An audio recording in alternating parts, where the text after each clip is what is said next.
I have a vast experience at losing. I have failed projects, unpublished stories. For my current game that I'm creating, I have dozens of rejections from different festivals. Why I'm bragging about this? Because our losses have much bigger importance on our lives than our victories, in a good way. You probably heard from your favorite artist or an athlete a quote about their losses helping them to get where they are. My favorite quote is by C.S. Lewis, the author of the Chronicles of Narnia. He says, "We fail forward towards success." I relate to this quote. Now I create and design games, and I also teach others how to create their own games. But I wouldn't achieve any of this if there wasn't one loss back when I used to play chess. I played chess for 9 long years and was pretty good at it. But the game I remember the most was the one I consider a loss. The funny thing is that it was a stalemate, a draw. But for me, it was my biggest loss. It was a simple match. Neither me nor my opponent was even close to prize places. I was playing pretty good. I was winning. They had only a few pawns and a king remaining. But then something happened that completely perplexed my younger self. My opponent started trash talking.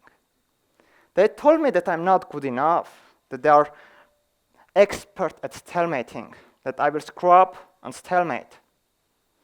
Why I won similar games many times? Then I started panicking. I started doom thinking, what will happen if I actually stalemate? How disappointed my coach will be, how my friends will joke about it, and how smug it will make my opponent. By imagining all the worst, I didn't even notice how only a minute was left on my clock. Still enough time to win, but I started hurrying. I did move after move after move, trying to finish that game. And then after I finished my next move, I realized my opponent had no legal move to make. Stalemate. It happened. While I sat there in shock, the referee came to record the result, and seeing the stalemate, they gave me a side eye and a disappointed sigh. My worst fears manifested. It was a very painful loss for me, and I kept blaming different things. I said, our brains is just lazy. It's easy for our brains to just doom think than actually find a solution from a situation. But no matter what I blamed or what excuse I found, nothing changed. I lost. Every time I remembered it, I tried to think only if I didn't do that move. But then I decided I can't keep going on like this. I should forget this loss. But this loss didn't want to be forgotten. It started appearing in my nightmares. Well, my loss appearing in my nightmares again and again made me actually view losses differently. We think that losing is a definitive bad. There is nothing good about our losses. There are many colors that we overlook. Losing can be educational. Losing can be healthy. Losing even can be fun. Well, speaking of losing being fun, when you are younger, or if you see kids play, they don't really care if they'll win or they'll lose. What they care is the process. Let's take hide and seek, for example. People who hide are usually gonna lose, but they don't really care about it. When kids are found, they laugh about it and say, okay, I'll find a better spot to hide. Well, you might not believe, but it's not only kids who can have fun when losing. It's also people who play games. As a game creator, I understand the importance of losing. Every game has a player who decides they should test the game and see if they lose in this specific way, what game will do. And they want to test the games. And we try to make games as fun as they can be. And there are even genres of games that are designed specifically so the player is going to lose and lose again until they master a skill or get better items. For example, the genre roguelites. But the losing doesn't have to be fun only in digital games. A game I think you know much better is Jenga. If you've ever played Jenga, there is always a moment when there is no safe block to remove. And the person somehow tries to wiggle that block, and everyone with trepidation in their heart are looking, will they succeed or will they fail?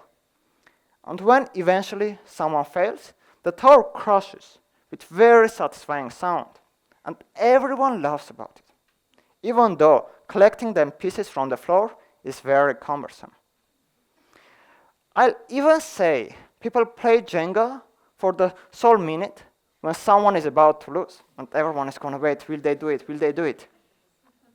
So if we can view losing as fun as in games or when we are young, what changes when we are adults?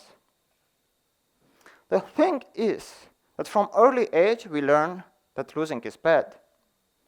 We, as a society, downplay the importance of losing. When someone loses, we tell them, it's fine, don't worry about it, you'll win next time. We try to console the loser, help them get over the loss.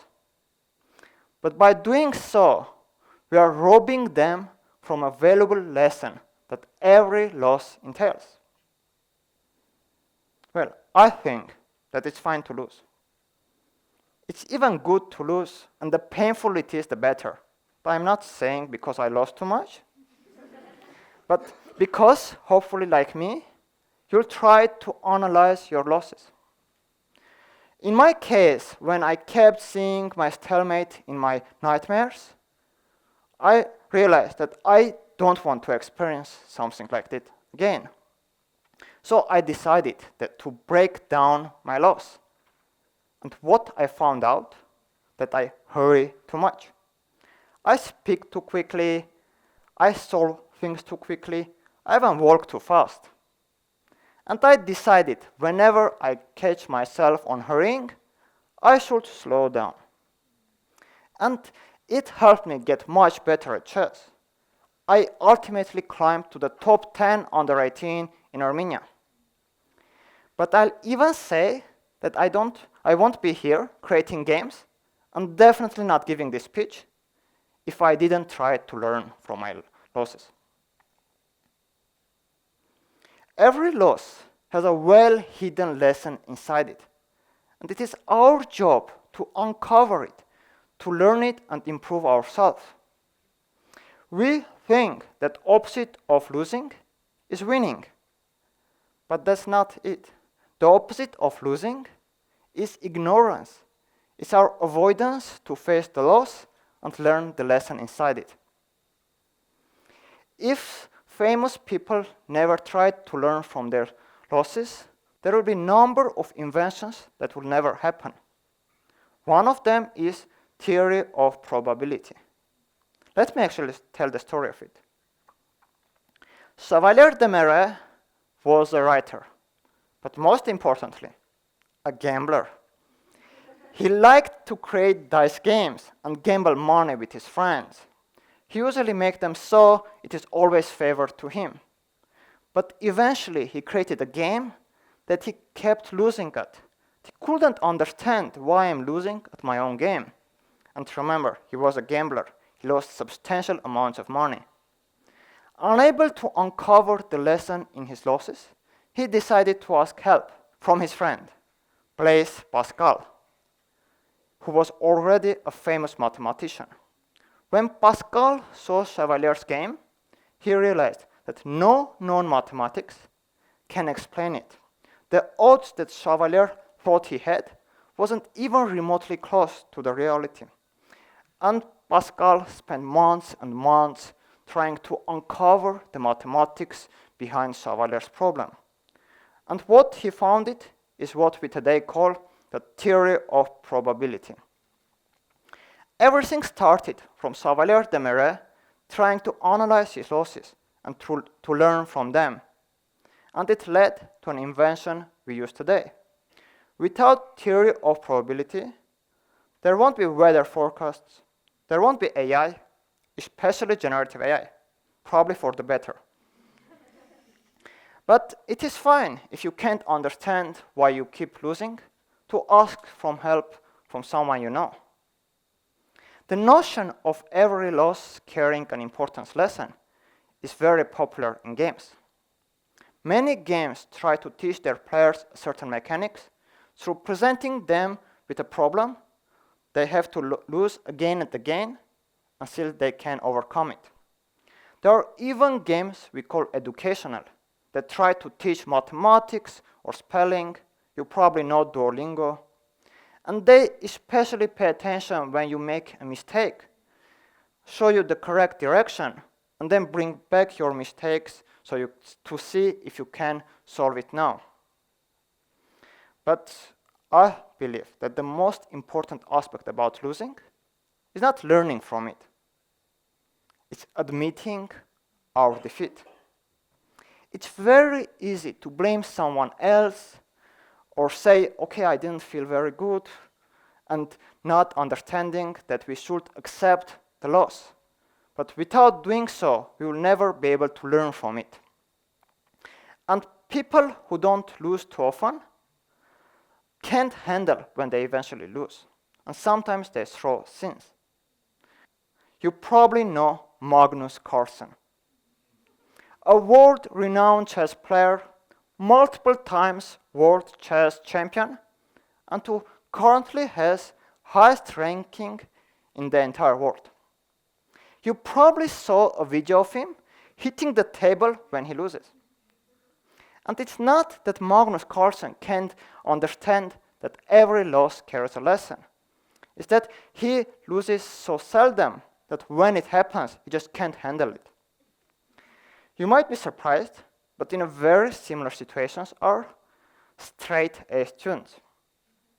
There are multiple researches showing that straight A students are experiencing a lot of stress trying to maintain their A's. So what does Magnus Carlsen, your everyday straight A student, and why not me, have in common? Our losses change how others view us. That's what we think. In my case, when my opponent started trash talking, I thought if my friends know that I stalemated because of trash talking, they'll mock me. They'll say, okay, you can't handle some easy banter. Why you're even playing chess? It's never happened. My friend, knowing that I drew, they were pretty happy. They say, oh, good result. Keep on. But at that point, we imagine how our losses will change how others will perceive us. And why not? How we'll perceive us knowing that we lost.